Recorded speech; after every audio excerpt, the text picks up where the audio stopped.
History Secrets.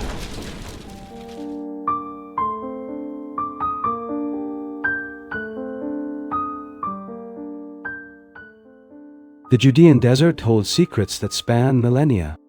Silent, arid, and seemingly empty, it became the setting for one of the most intriguing discoveries in religious history, the Dead Sea Scrolls. But what exactly do these texts reveal? And why do they continue to challenge our understanding of ancient Judaism?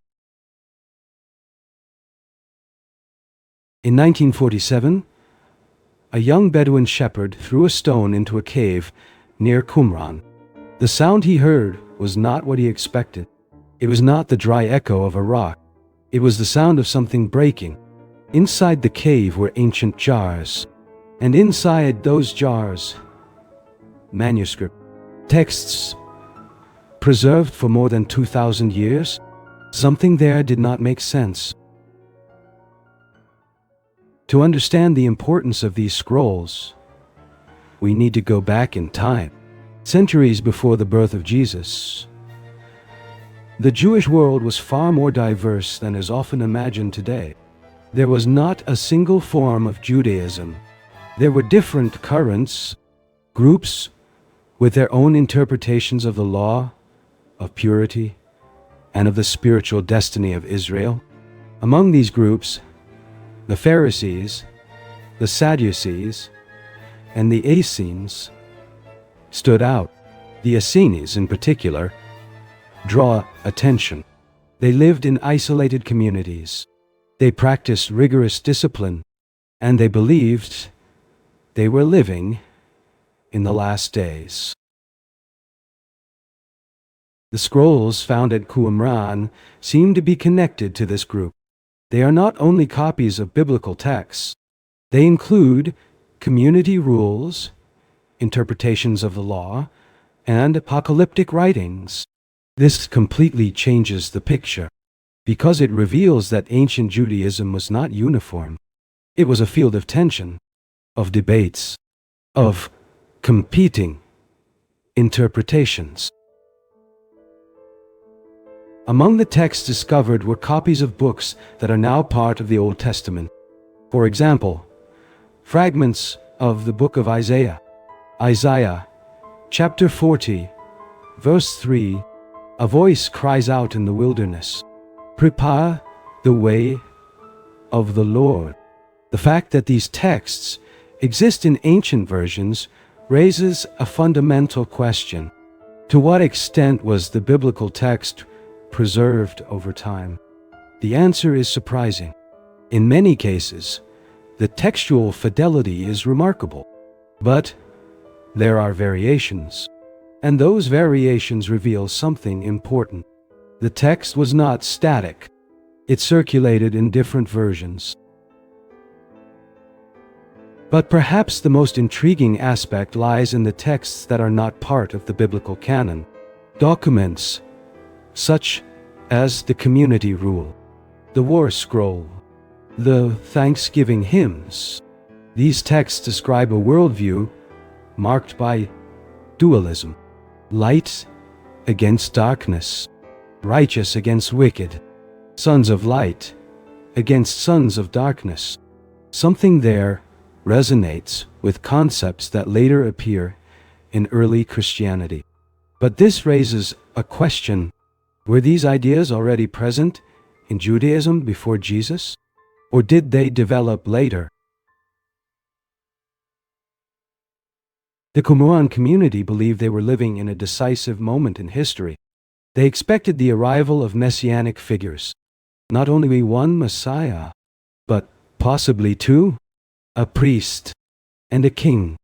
This expectation fragments the traditional idea of a single Messiah and reveals a more complex theology, more dynamic, more open to interpretation. Another fundamental element is the obsession with purity. The texts show detailed rules about behavior, food, and rituals. Purity was not only physical, it was spiritual, and also communal. Any deviation could compromise the entire group. This suggests a mindset of separation, an attempt to preserve an identity considered true, in contrast to the rest of the people. But there is a lesser-known detail. The scrolls also reveal internal conflicts. Not all members agreed. There were disputes about leadership, about the interpretation of the law, about spiritual authority. This humanizes the community and dismantles the idea of a perfectly homogeneous group. To understand this, we need to consider the historical context.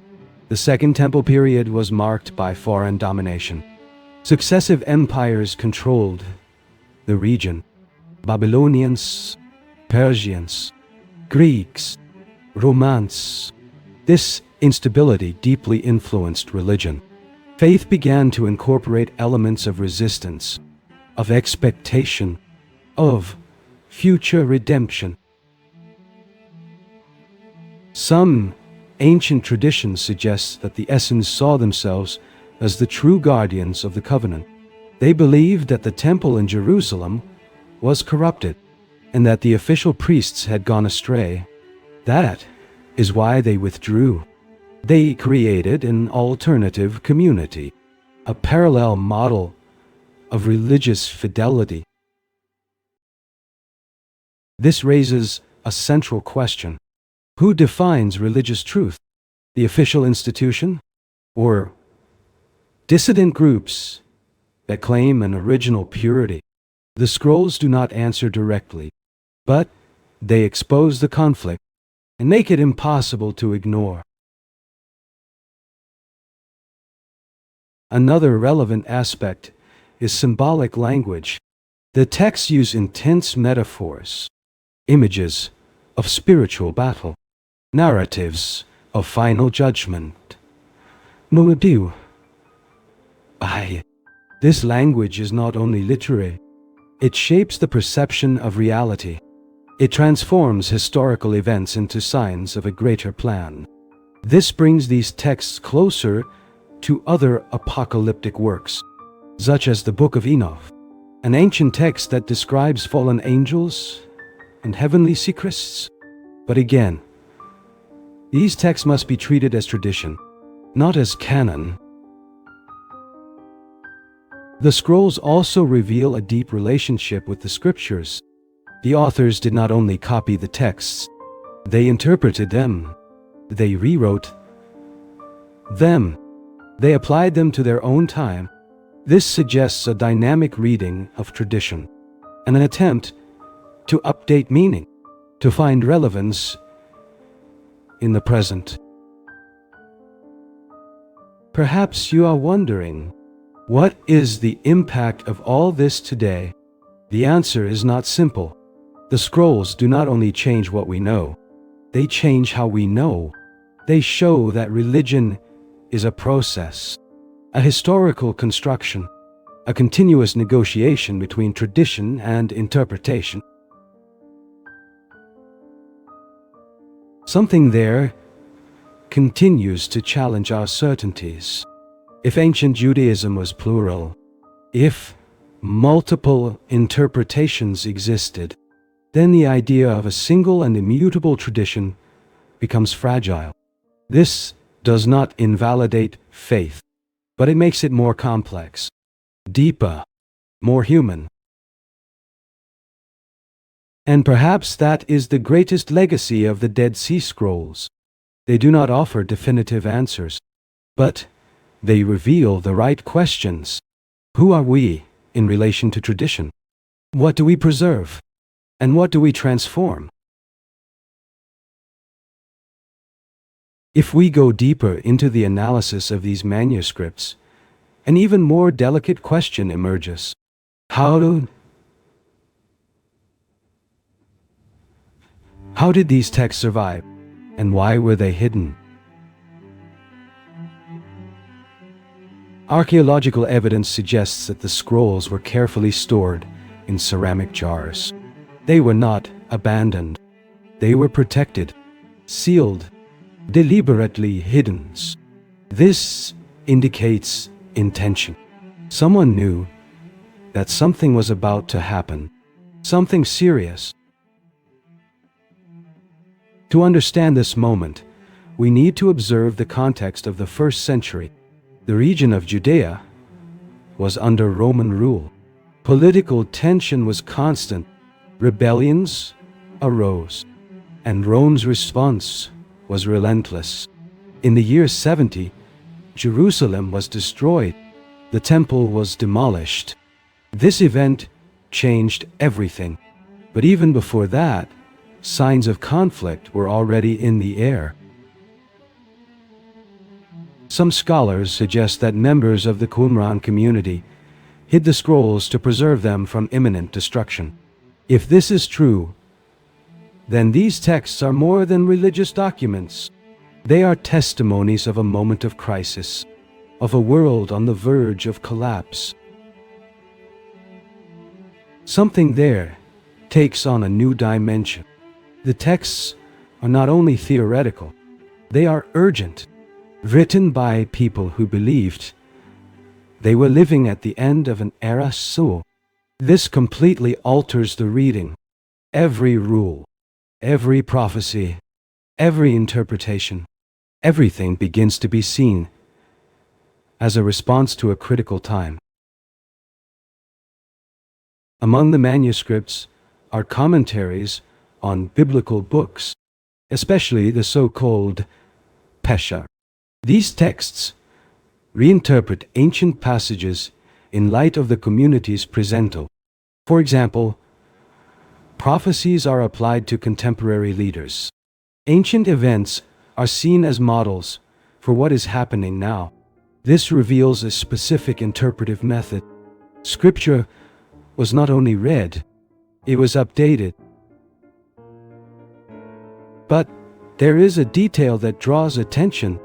These interpretations often identify enemies, figures that represent corruption, deviation, falsehood. A recurring figure is the so-called teacher of righteousness, a central figure for the community, but his identity remains uncertain. Something there is still hidden. Who was the teacher of righteousness? A spiritual leader? A reformer? A rejected prophet? The texts do not offer a direct answer, but they leave clues. He seems to have been persecuted, opposed by a rival priest, perhaps linked to the official temple. This internal conflict reveals something deep. The dispute was not only theological, it was also political.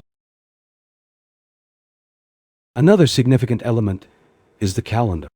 The Qumran community used a calendar different from the official one in Jerusalem. This is not a minor detail. The calendar defines festivals, rituals, sacred times. To change it means redefining the very structure of religious life. This creates a clear rupture, a conscious distancing. Something there becomes evident. The community did not see itself as part of the dominant system, but as an alternative, as a correction, as a restoration of an order considered lost. The texts also reveal an extremely structured organization. There was hierarchy, rules of admission, disciplinary processes, sanctions. Nothing was left to chance. Community life was regulated in detail. This suggests a high level of internal control, but also cohesion. To understand this, we need to consider the idea of identity. In contexts of crisis, groups tend to reinforce boundaries, to define who belongs and who does not. The scrolls show exactly that. An identity built on separation, on distinction, on purity. But perhaps the most intriguing point lies in the relationship with the future. The texts are deeply oriented toward what is yet to come. They describe a final battle, a divine intervention, a definitive judgment. This creates constant tension between the present and what is about to happen. The so-called War Scroll describes a conflict between the sons of light and the sons of darkness. It is not only symbolic, it is detailed, strategic, almost military. This raises a question. Were these people expecting only a spiritual event, or were they preparing for a real confrontation?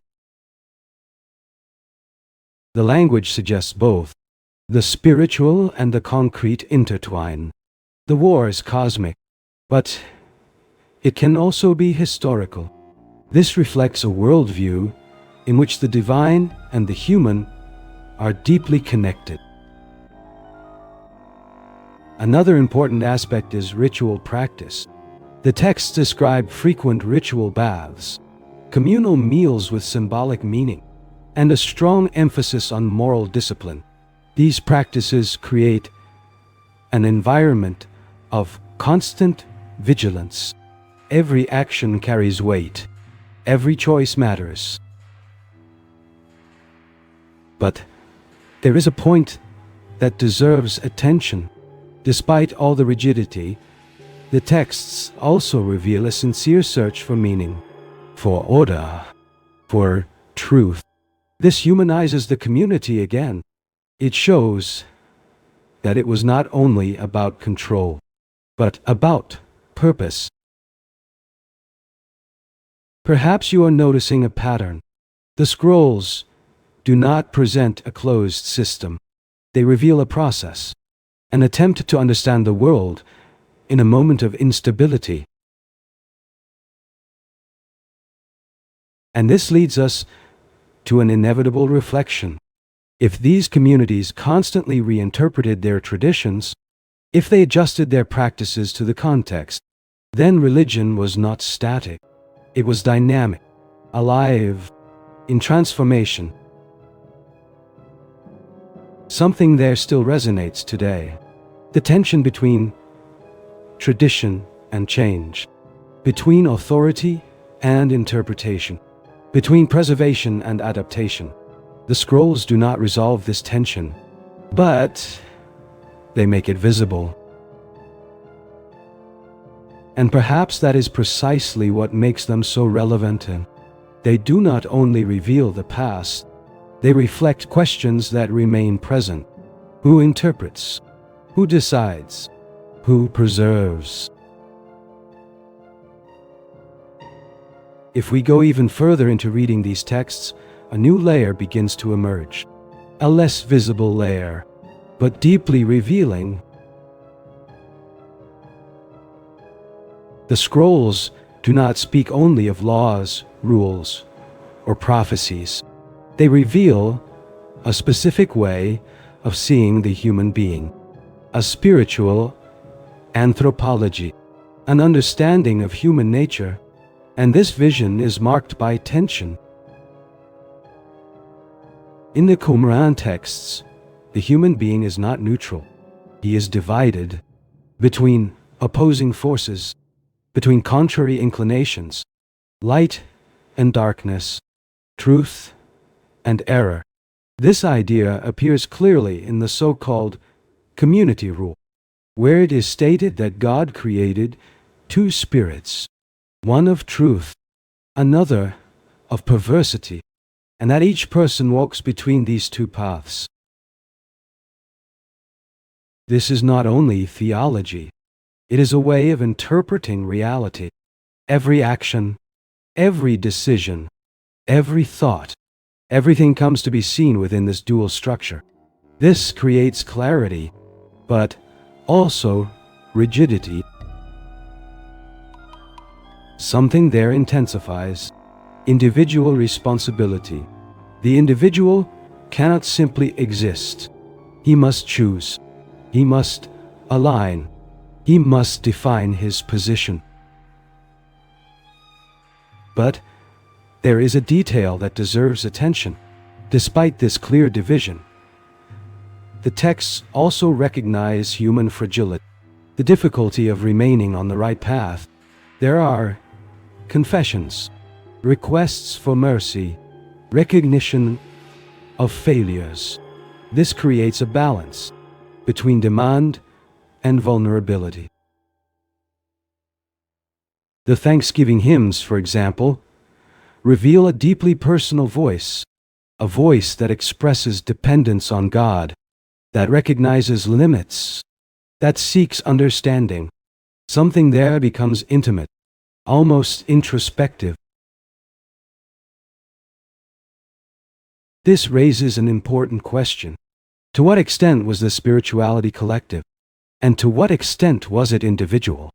The texts suggest both. The community was central, but inner experience was also valued. This combination is significant. Another relevant point is the relationship with knowledge. The scrolls demonstrate an intense appreciation for correct interpretation. It is not enough to read. It is necessary to understand, but to understand in the right way. According to the group's tradition, this creates a hierarchy of knowledge, where some have access to deeper interpretations. Something there begins to take shape, a distinction between external and internal knowledge, between what is visible and what is revealed only to the initiated. This resembles other ancient traditions that also valued reserved knowledge. But again, this must be understood as historical interpretation, not as a universal structure. To understand this, we need to observe the intellectual environment of the time. The ancient world was full of philosophical currents. Ideas circulated, influences intersected. Judaism was not isolated. It was in dialogue, even if indirectly. This helps explain certain similarities, certain patterns of thought, certain symbolic structures. The scrolls are part of this scenario. They are not an isolated element, but a point within a broader network. Another aspect that deserves attention is the language of time. The texts frequently speak of eras, of determined periods, of cycles. This suggests a structured vision of history, where events follow a plan, even if not fully understood. Something there offers security, the idea that there is order, even in the midst of chaos, even in the face of instability. But at the same time, this vision also generates expectation, the anticipation of a decisive moment, of an intervention, of a radical transformation. This creates constant tension between the now and what is to come. And it is precisely in that tension that the scrolls gain strength. They are not only records, they are responses, attempts to make sense of a world in transformation. Perhaps you are perceiving something deeper. The texts do not speak only of an ancient people.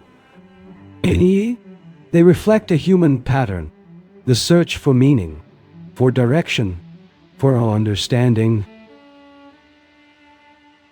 And this leads us to an inevitable reflection.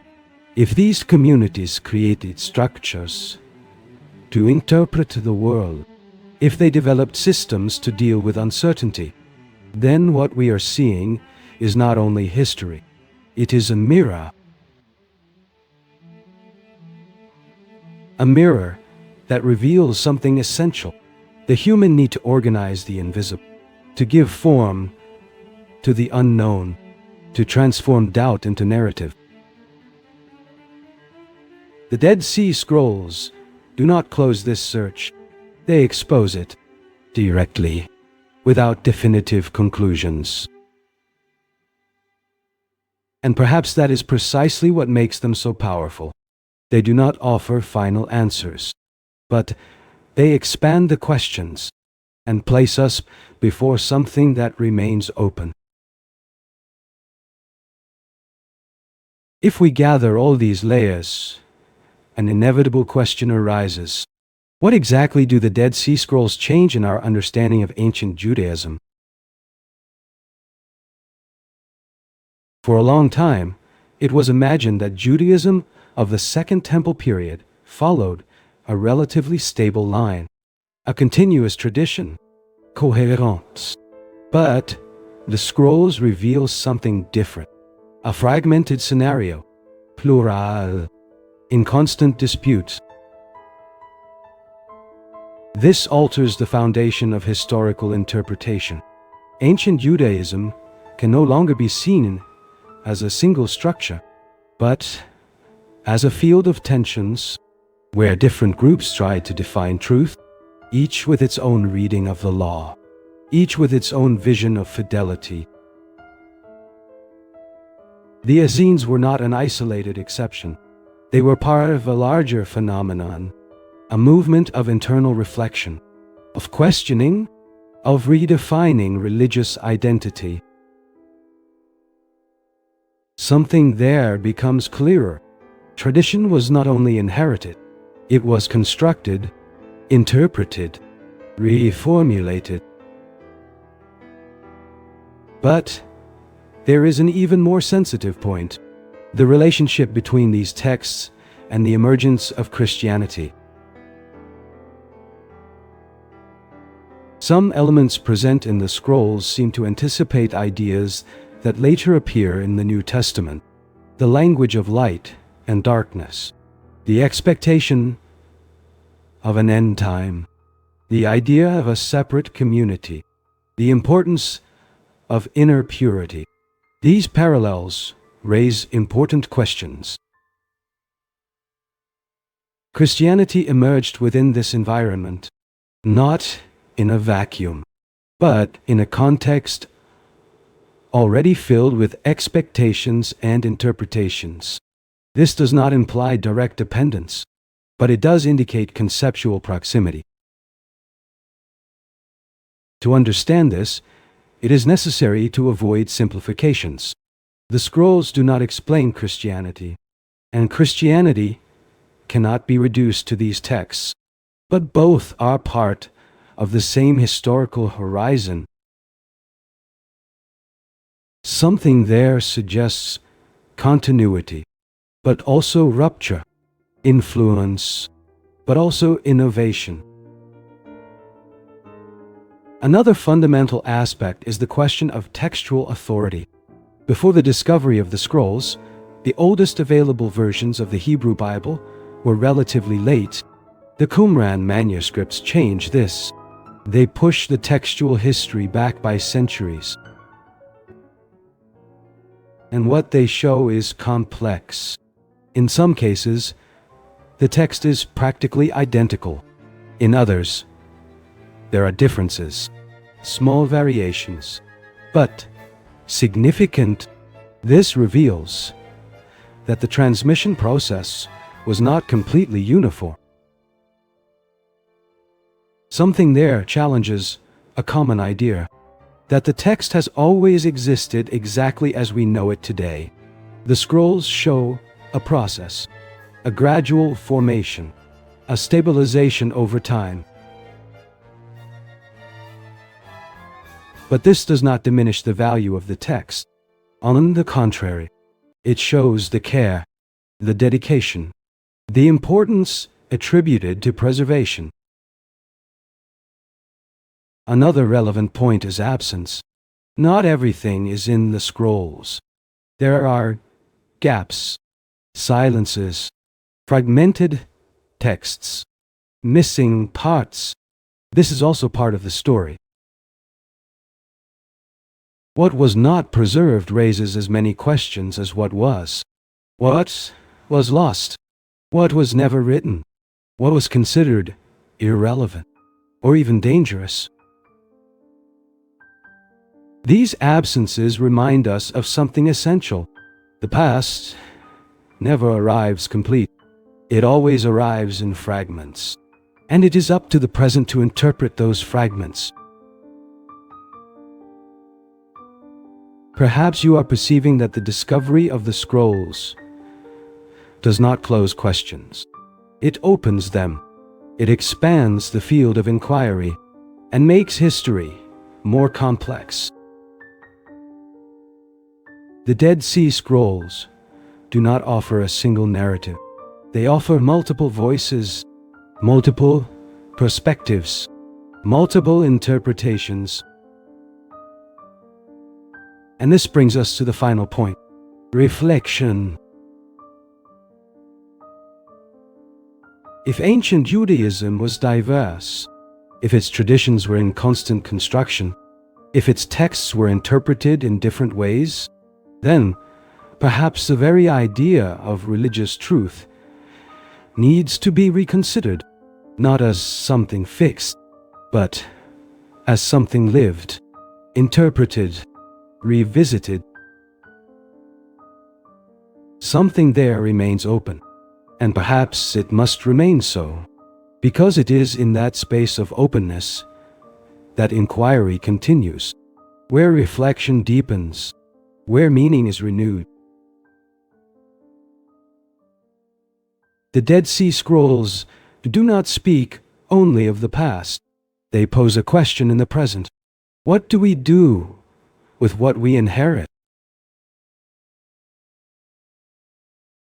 Throughout this documentary, we explored evidence, accounts, and discoveries that attempt to explain this historical event. But one question remains unanswered. If everything happened exactly as we believe, then why are there so many contradictory records? Why do certain details seem to have disappeared from official history?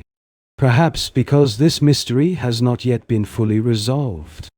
And perhaps there are still clues waiting to be discovered.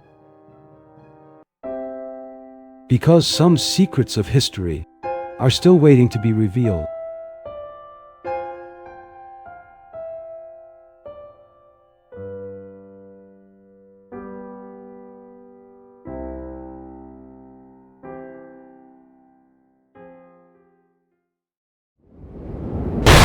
History Secrets.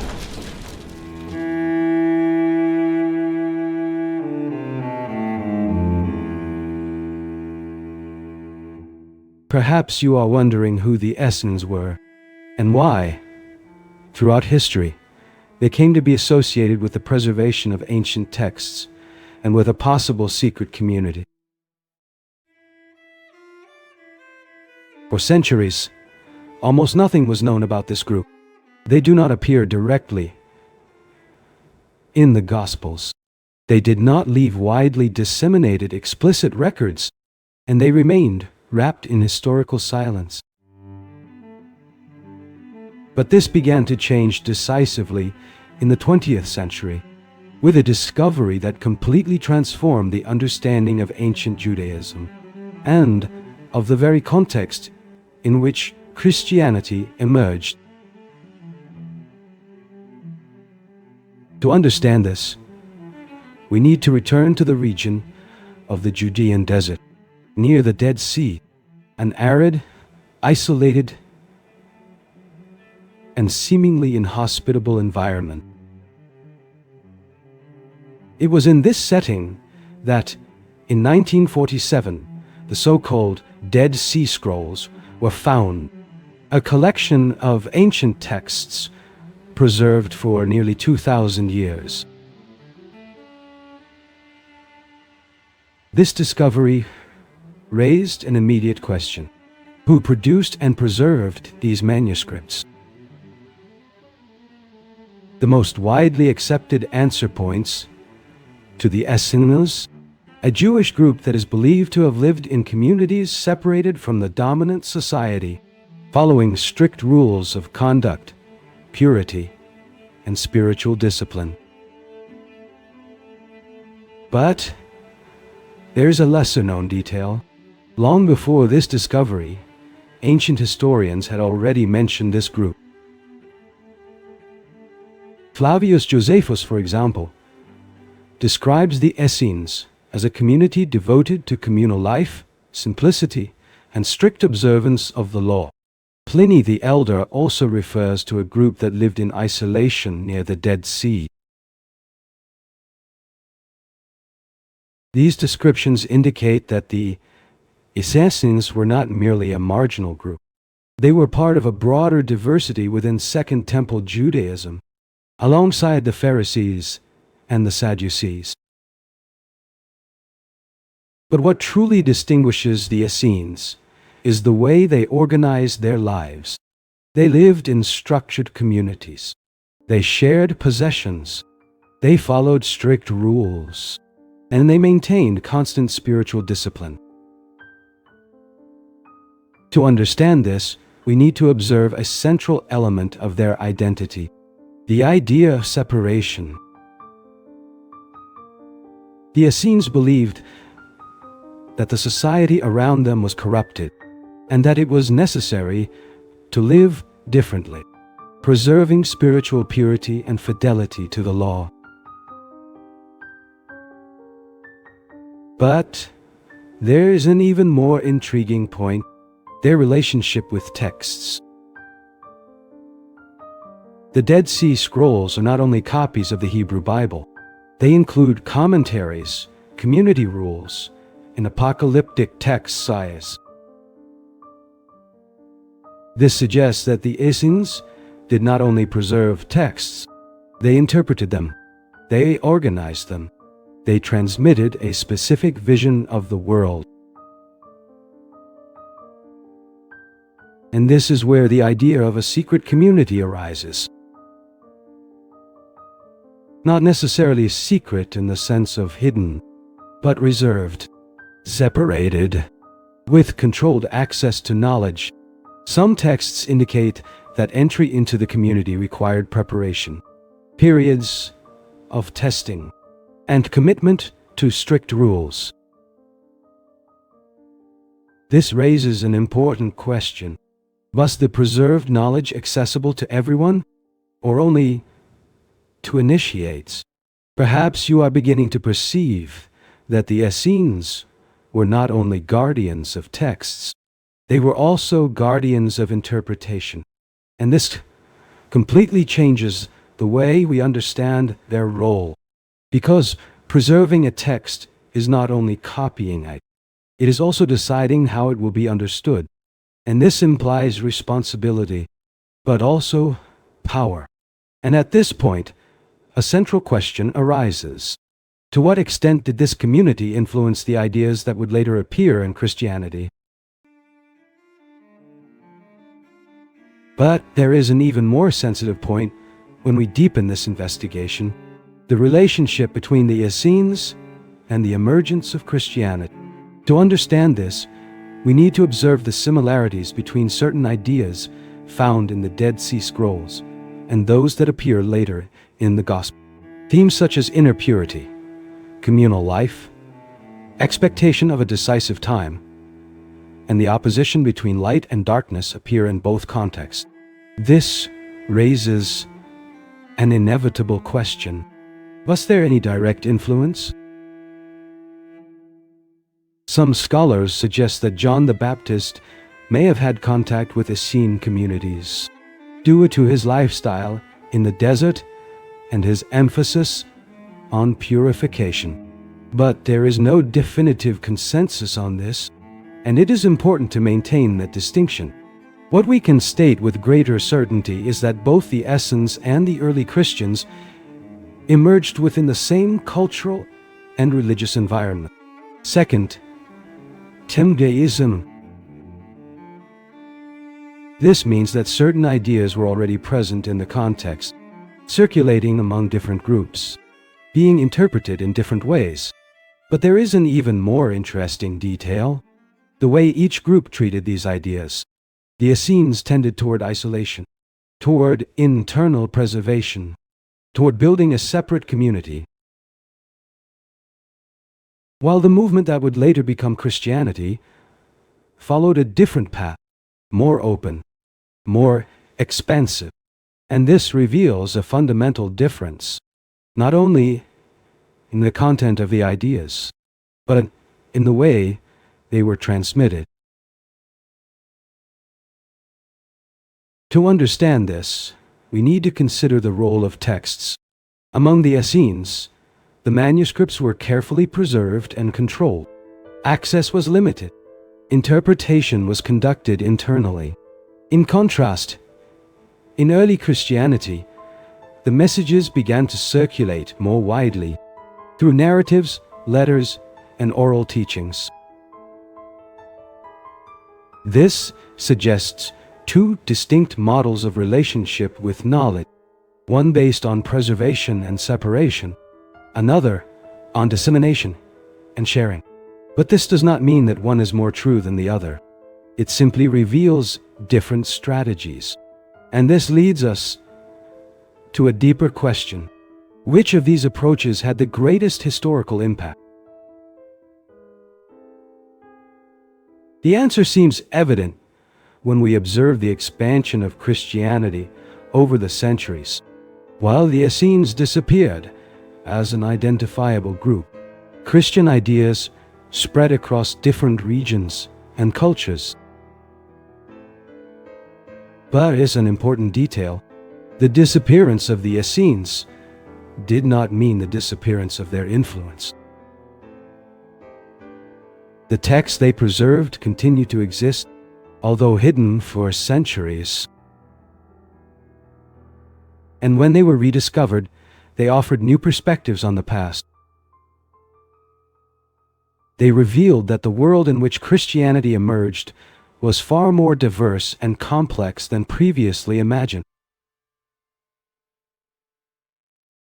And this completely changes the way we understand history. Because it shows that ideas do not arise in isolation. They emerge from contexts, from dialogues, from cultural and spiritual tensions. And at this point, the Essenes cease to be only an isolated community and become part of a broader scenario. A scenario in which different visions sought to understand the same mystery. But there is still a final dimension that completely transforms the way we understand the essence, the intention behind preservation. To understand this, we need to go beyond the idea that they were only safeguarding ancient texts. The central question is not only what was preserved, but why. The Dead Sea Scrolls were not found in open libraries. They were hidden in caves, carefully stored, protected from time and possibly from conflict. This suggests a deliberate action, a conscious decision to preserve something considered essential. But what exactly was so important that it had to be hidden? Some texts indicate that the community expected moments of crisis, persecutions, profound historical changes. In that context, hiding the manuscripts was not only a physical protection, it was a way of ensuring continuity. As if those writings were destined for a future time, a time in which they could be understood again. And this raises an intriguing question. Were the Essenes only preserving the past or anticipating the future?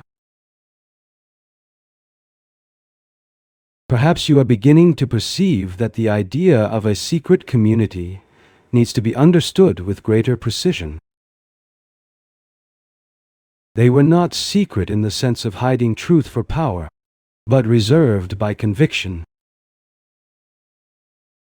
They believed that knowledge required preparation, discipline,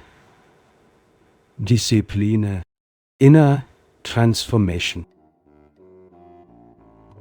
And this completely changes the interpretation of what it means to preserve texts.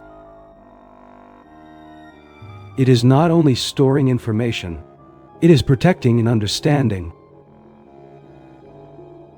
But there is an even deeper point. The very act of writing, by copying, interpreting, and organizing these manuscripts, the Essenes were shaping a world view, defining how reality should be understood.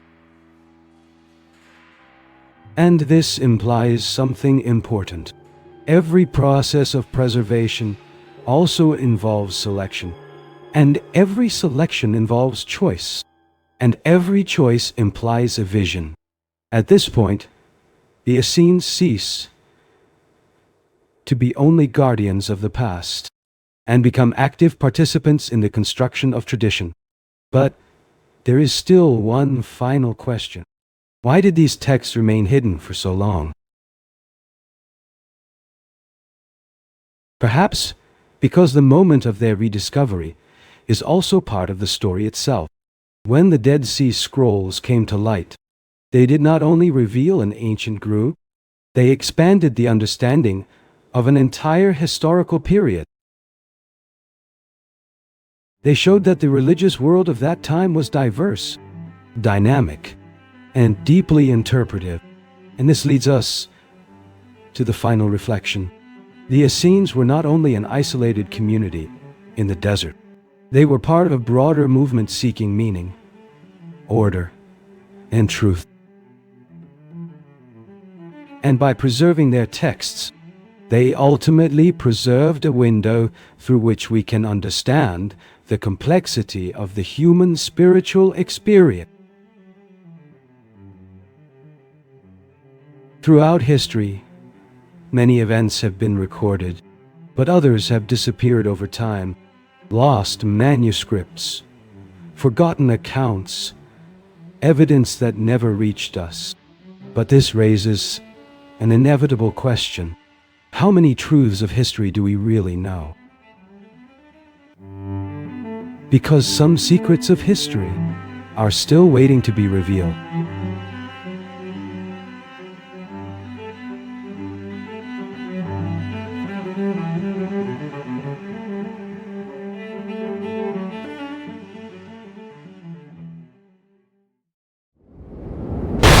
History secrets.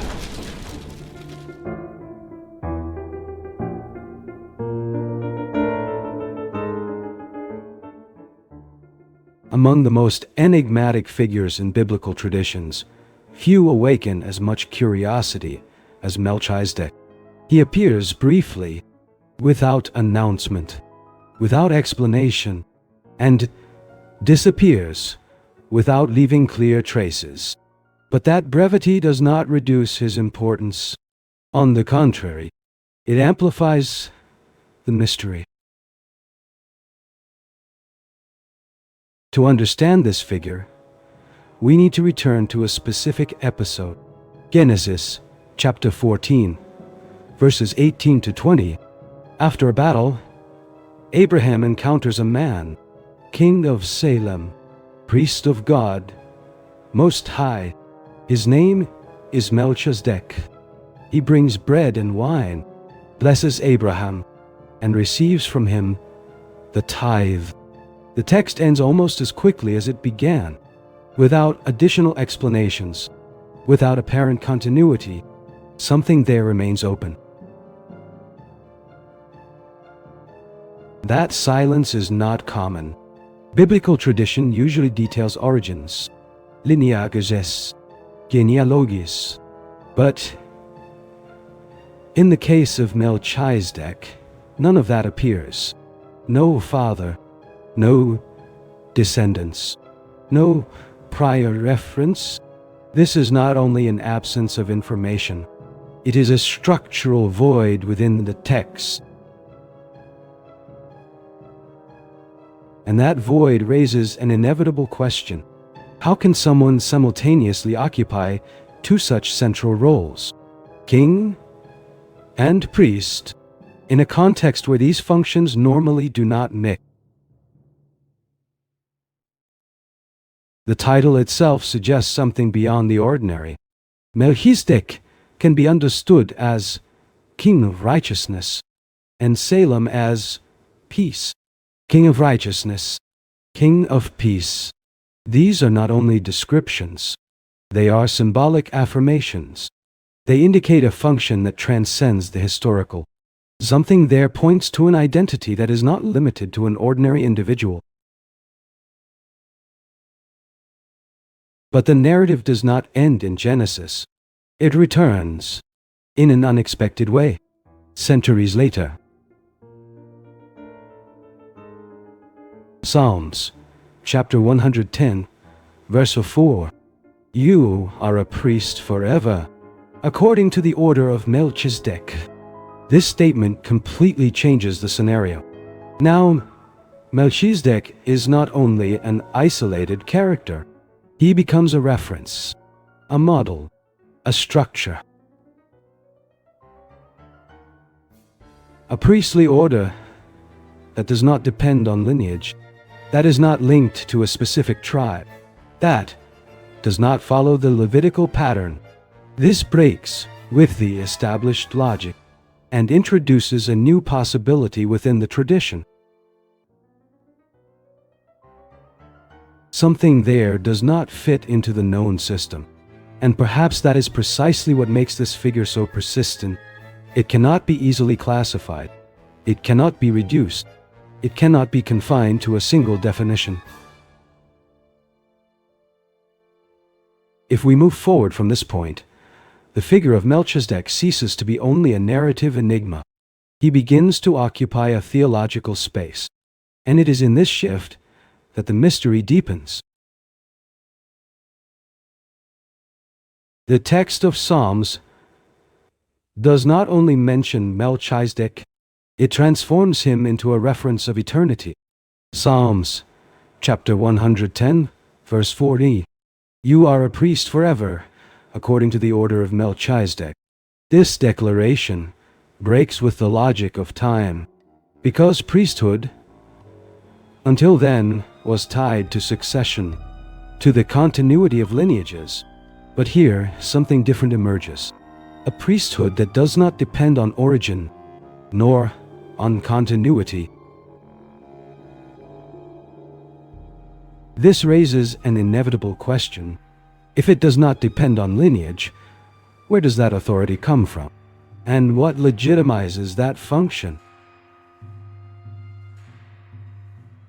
To understand this, we must observe what the text does not say. It does not describe rituals. It does not establish rules. It does not define a structure.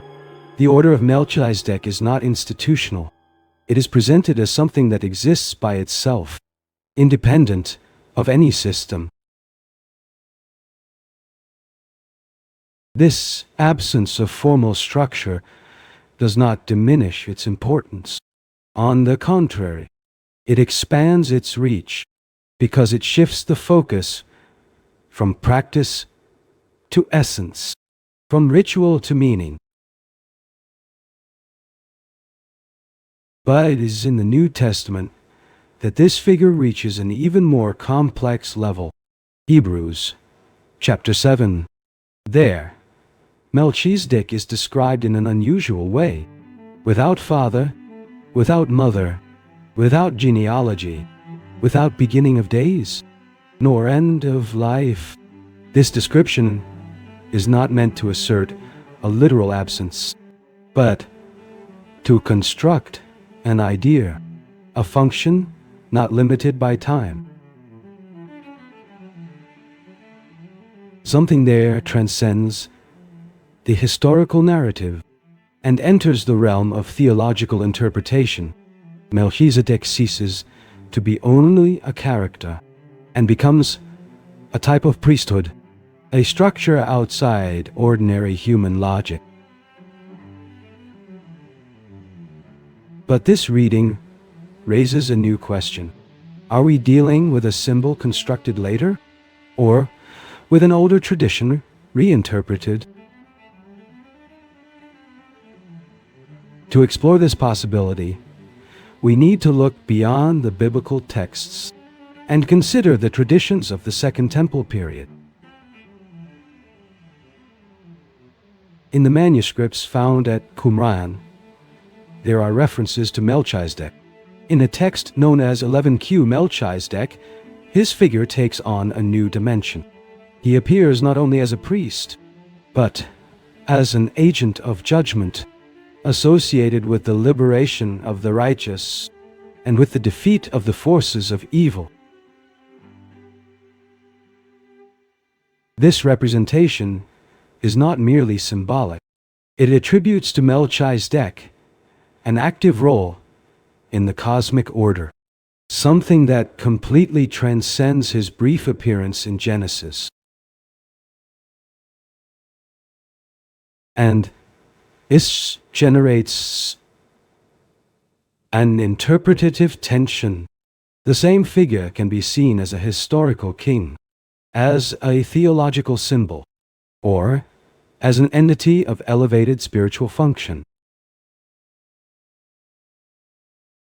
None of these readings imposes itself definitively, and perhaps that is the central point. Melchizedek remains open, resistant to conclusions. If we gather all these layers, a question begins to emerge more clearly. What exactly does Melchizedek represent within these traditions? A specific individual, or an idea that crosses different contexts? The absence of genealogy is not just a narrative detail. It produces a rupture. In the ancient world, identity was tied to origin, to lineage, to family continuity. Without that, the figure of Melchizedek is displaced, outside the pattern. And this displacement allows something unusual. He does not belong to a tribe. He does not depend on inheritance. He is not tied to a specific social structure. This makes him universal, or at least less limited. But there is an even deeper point. Melchizedek appears before the law, before the formal organization of priesthood in Israel. This suggests a prior existence, a function that exists before the structure. Something there points to a fundamental idea. Spiritual authority does not necessarily arise from institution. It may precede it. This possibility changes the reading, because it shifts the center of legitimacy, no longer based on the system, but on function, on essence.